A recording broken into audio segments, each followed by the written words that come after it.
SC భూములు ఏవైతే ఉన్నాయో అవి రాష్ట్ర ప్రభుత్వానివి 400 ఎకరాలు అని నిన్న డిప్యూటీ సీఎం బట్టి విక్రమార్క మంత్రులు చెప్తున్నారు కదా. ఏంటి మేము చెప్తున్నాము, హెచ్సియు స్టూడెంట్ తరఫున మేము చెప్తున్నాం కదా, వాళ్ళు చెప్పిన అన్ని అబద్ధాలు మేము చెప్తున్నాం. ఎందుకంటే ఆ 400 ఎకరాలు ఎక్కడున్నాయి అసలు మాకు చెప్పండి, మాకు చెప్పండి. 400 ఎకరాలు ఉన్నాయి.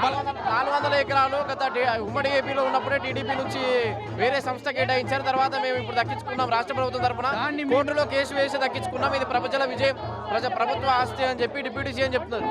దాన్ని మేము ప్రూఫ్ అడుగుతున్నాము. మేము ఇక్కడ ప్రతి ఒక్కరిని అడుగుతున్నాము, ఎవరు చెప్తలేరు, వాళ్ళు రెస్పాండ్ అయితే లేరు. మా వీసీ గారిని కూడా అడుగుతున్నాము, వాళ్ళు కూడా మాట్లాడతలేరు. 400 ఎకరాలు సరే వాళ్ళకి రాస్తున్నారు అంటున్నారు కదా, అసలు 400 ఎకరాలు ఎక్కడ ఉంది చూపియండి, మాకు చూపెడతలేరు. ఇప్పుడు కంచా గచ్చిబౌలి ఏదైతే ఉందో ఇది 400 ఎకరాలు అవన్నీ కూడా అక్కడ ఎటువంటి అటవీ సంపద కానీ అది కానీ లేదు, అది వేరే సంస్థ కేటాయించారు. దాన్ని ప్రభుత్వం అంటే మేము కోర్టులో కొట్లాడికి తెచ్చుకున్నామని చెప్తున్నారు. అలా అంటే మా యూనివర్సిటీలో చాలా డిపార్ట్మెంట్లు ఉన్నాయి, అందులో 3 డిపార్ట్మెంట్లు అక్కడనే ఉన్నాయి, డిపార్ట్మెంట్ వాడినాయి. సో అక్కడ ఎలా ఉంటుంది మా డిపార్ట్మెంట్, అది మా ల్యాండ్ కాబట్టి మా డిపార్ట్మెంట్ అక్కడ ఉన్నాయి. సో వీళ్ళ ల్యాండ్ అని ఎలా చెప్తారు? అదే చెప్తున్నాం కదా, ఒక మ్యాప్ అని అంటే ఒక 400 ఎకరాలు అంటే వాళ్ళ దగ్గర ఒక మ్యాప్ ఉంటుంది, ఆ మ్యాప్ చూపిమంటే చూపెడతలేరు. రేపు వచ్చి వాళ్ళు 20 ఎకరాలు ఇక్కడ అని చెప్తే మేము ఏం చేస్తాం? ఈ గేట్ పోతుంది. సో మాకు 400 ఎకరాలు అనేది ఎక్కడ ఉందో చెప్పాలి. మొన్న హైకోర్టు కూడా స్టే ఇచ్చేది. ఏం చెప్పారంటే వాళ్ళు ఆ క్లాజ్లో ఈ 400 ఎకరాలు అకాడమిక్స్ మాత్రమే వాడాలని చెప్పారు. అందులో క్లియర్గా మెన్షన్ చేసి ఉంది, అకాడమిక్స్ పర్పస్ మాత్రమే వాడాలని ఉంది. వీళ్ళు ఇప్పుడు ఇక్కడ వచ్చి ఐటీ డెవలప్మెంట్ కోసం అంటున్నారు. అలా ఎలా చేయగలుగుతారు? ఇప్పటికే ఐటీ డెవలప్మెంట్ చాలా ఉంది, వేరే సిటీలో చేయమనండి, ఆ వరంగల్లో చేయమనండి, కరీంనగర్లో చేయమండి, నల్గొండలో చేయమండి, ఇక్కడనే వచ్చి చేస్తున్నారు. సో ఇది చాలా అన్యాయం, ఎందుకంటే మాకు ఐటీ డెవలప్మెంట్ అనేది చాలా ఉంది. స్టూడెంట్లను రెచ్చగొట్టి ఇవన్నీ చేస్తున్నాయి రాజకీయ పార్టీలు కొన్ని. అసలు ఈ ధర్నాను స్టూడెంట్లు అంటే మోసపోవద్దు, వాళ్ళు భ్రమలో పడద్దని చెప్పేసి చెప్తున్నారు కదా సార్. స్టూడెంట్స్ని రెచ్చగొట్టడానికి ఇక్కడ ఏం లేదు.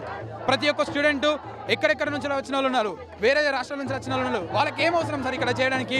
వాళ్ళకి ఒకటి ఏంటిదంటే వచ్చే తరాల వారికి, వచ్చే స్టూడెంట్స్ వాళ్ళకి ఇక్కడ మంచి జరగాలి. ఆ 400 ఎకరాలు మాకు ఒకప్పుడు, ఇప్పుడు ఇండియాలో టాప్ లార్జెస్ట్ యూనివర్సిటీ ఇది. ఇంకా 400 ఎకరాలు, ఇప్పుడు 400 ఎకరాలు తీసుకుంటున్నారు. ఫ్యూచర్లో వచ్చి ఇంకో వేరే మాది అంటారు.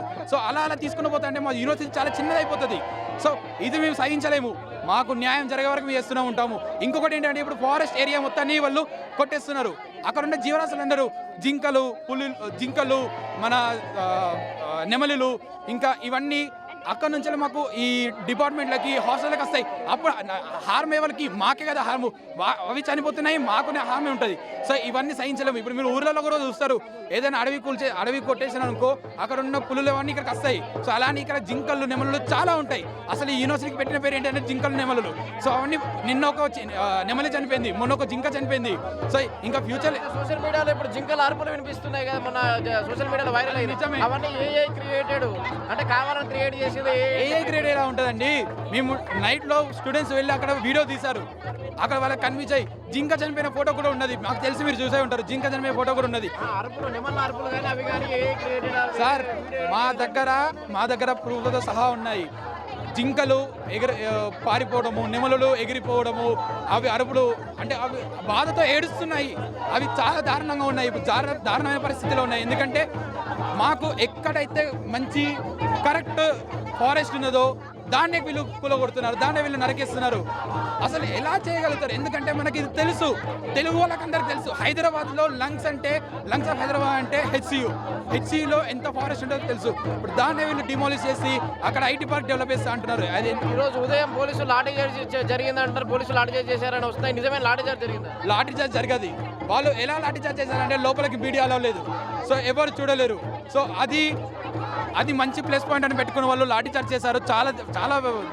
చాలా స్టూడెంట్స్కి, చాలా నాన్ టీచింగ్ స్టాఫ్ కూడా, మాతో పాటు నాన్ టీచింగ్ స్టాఫ్ కూడా ప్రొటెస్ట్ చేయడానికి వచ్చారు. వాళ్ళకు కూడా చాలా దెబ్బలు తాకాయి. సో ఇది అసలు అన్యాయం అని చెప్తున్నాను. సో దీన్ని ప్రస్తుతం మేము ఖండిస్తూ మేము దీన్ని న్యాయం వచ్చే వరకు మేము ఇలానే పోరాటం చేస్తామని మేము చెప్తున్నాము. మీ ఆందోళనకు ఇక్కడ సెంట్రల్ యూనివర్సిటీ తరపు నుంచి ప్రొఫెసర్లు కానీ వీసీ కానీ మద్దతు తెలిపే అవకాశం ఉందా? మద్దతు తెలిపారు. ఇప్పుడు వచ్చి మాట్లాడే వాళ్ళు ప్రొఫెసర్లే, మా ప్రొఫెసర్ లెవెల్. బీసీ ఇప్పటికీ మాకు మాటలు ఏం చెప్పలేదు, అంటే మాకు బయటికి వచ్చి అసలు ఒక వర్డ్ కూడా చెప్పలేదు మాకు. మేము బీసీ బయటికి వచ్చి మాట్లాడి చెప్తున్నాము. మాకు అసలు ఈ ల్యాండ్ మాకు వచ్చేలా మేము చూస్తున్నాము. ఎందుకంటే ఈ ల్యాండ్ మాది ఎప్పుడో 2004లో వాళ్ళు అమ్మేశారని చెప్తున్నారు, కానీ ఇప్పటికీ దానికి ప్రూఫ్ లేదు, దానికి సహజమైన మాకు కరెక్ట్ అయిన ప్రూఫ్ లేదు. సో మాకు ఆ ప్రూఫ్ కావాలని మేము ఇప్పుడు కోరుకుంటున్నాం.